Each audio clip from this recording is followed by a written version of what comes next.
All right, so there's lots of great content out there on the internet. A lot of it comes in a PDF format. And when you want to assign that to students in an online learning environment and have them work on it, a little bit tricky. But there is a way that you can do it using Google Slides. And that's what I'm going to show you today.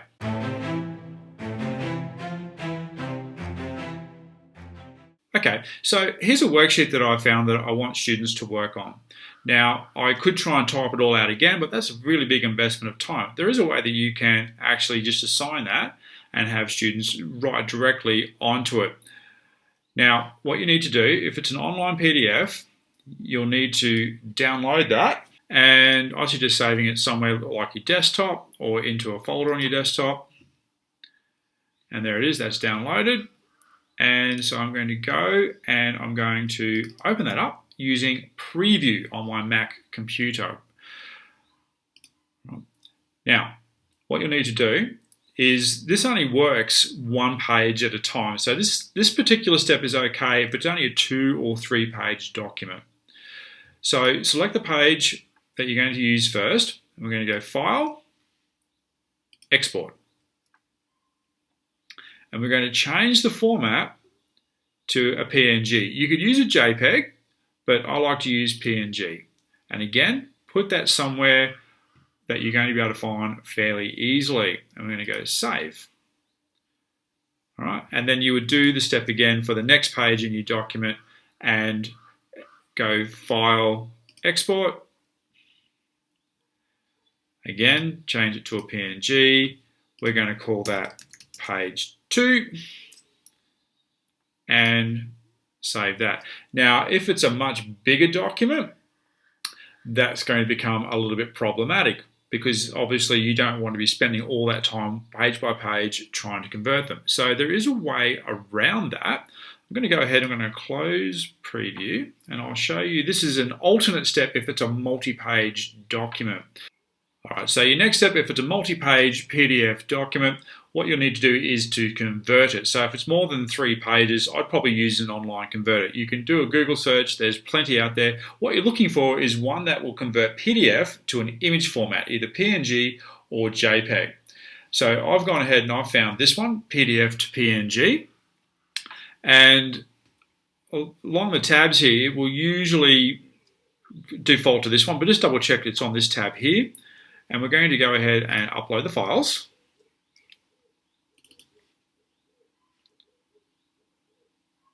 All right, so the upload speed here is going to depend on your internet connection. It will automatically do the conversion for you, and then we're going to go download all. Okay, it's going to download as a zip archive. We can change the name so that it's easy to work with. And we're going to download that. All right, nice and quick. All right, and here is my zip archive here, so I can open that up. And there's my 2 pages converted for me straight away. All right, so that's the first part, converting your PDF document into an image format. So just to recap, if it's a small document, 2 or 3 pages at most, you can use Preview and export each page one by one to an image format, PNG or JPEG, or you can use an online converter like PDF to PNG.com, and that will convert it, and you download a zip file that you then extract, and all of your pages will be in there as PDF documents. Right, so the next bit we need to do is we need to put these pages from our PDF document that are now images into a Google Slides presentation and set them up so that students can actually write on them and respond. So we're going to go now to my presentation. I'm going to rename it. And it might help if I use a capital letter. There we go. All right, so I'm on my first page. Now, there's a bit of a trick here. Something you can do is take your image folder, just click on it once, so it's highlighted like that, and then you're going to use Command-I to bring up the information, and you're going to make a note of these dimensions here.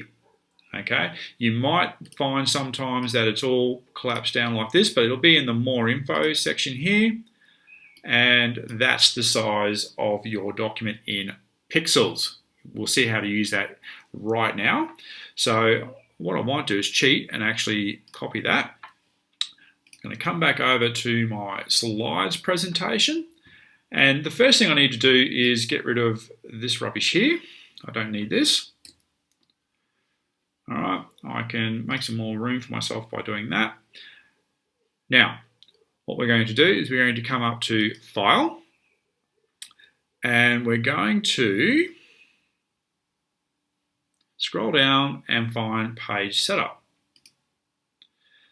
All right, so it's set up as if you're going to do an actual presentation. So we're going to change that, and we're going to go to Custom. All right, and here's where I'm going to change this to pixels. And I'm going to put in, I can use paste and then get rid of that bit there and cut that. And then paste in there and get rid of that X and go apply. There we go. So now the page or the slide in my slides presentation is set to the same size as my document. All right, now, the two ways I can do this. I can come up here to background, or I can right click and go with change background. Both methods work. So for now, I'll go background, and I'm going to use an image. All right, so I'm going to browse,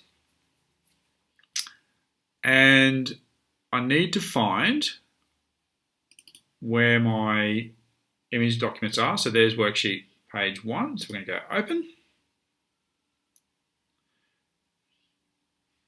And click done. Now the reason we've set it as the background is that students can't do anything to move or delete that. Okay, I can zoom in, under view probably, there we go. Or I can use this little one here and I can zoom in, taking note of the keyboard option there, so I can zoom in. And then what we're going to do is we're going to use a text box, and we're going to draw the text box over the space for the answer like that. Okay, now you may need to play around with the font size to get a font size that fits. So maybe we can go, so this is going to depend on what kind of response students are going to put in there. So you would set your font size. You could also put a border around it. So that way when you click off, it shows where it is. Now, depending on the type of worksheet, you might like to put some instructions in to tell them what to do like that. Okay, and then they know that they need to click on there, highlight the text and put their answer in. And then what you can do is you can click on that. Whoop, there we go, click on that. Click on the box so you've got the little dots around the outside, and you can go ahead and copy that. And then you can go paste. Now, I'm not sure why I did that. Let's try that again. So we're going to copy, paste. There we go. Got it right that time. And then we can move that to where we want the students to write their text, and then paste again. And put it where they need to write their text. Now, if it's an extended response type situation where they need to put extra information that they need, they can go ahead and simply put a text box to the side and put their additional information in there for you to see. Then we're ready to put in our next slide. So we're going to go new slide. There we go. So again, we've still got all this guff here. So what we can do is we can click this little arrow here and we can make it a blank. We're going to go background, image, browse, and find page 2 and put that in.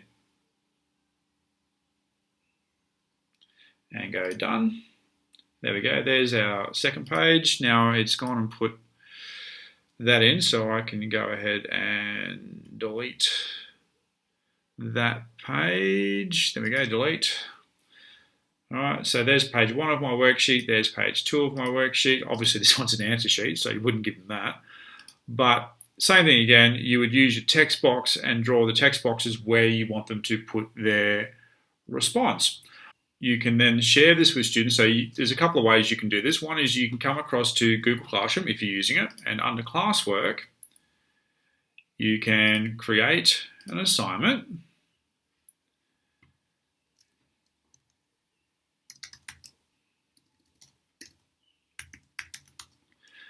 Give your instructions, whatnot, change all your settings that you need to change. And when you add something from Google Drive, it's going to show up in your, if you're doing it as all part of one task, it's going to show you the most recent thing that you've worked on. You're going to add that. You just need to make sure that you change this to make a copy for each student.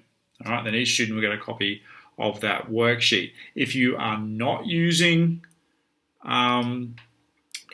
Google Classroom, what you'll need to do is a bit of a hack you can use here to make sure that each student gets their own copy that they then share back with you.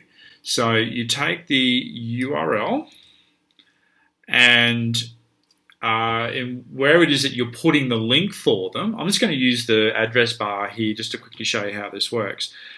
You put that in, but then you need to take out this last part here and stop where the word edit starts, and you're going to replace all of that with copy. So then when students click on that link, what they get is this page here, and they go ahead and they click make a copy, and then they work on it and they turn it in for you. All right, so that's one way that you can use a PDF document that you found online or that you may have had stored on your computer and turn it into a worksheet that students can write on and submit to you in an online learning environment. If you have any dramas, just contact me and we'll take a look. Thanks.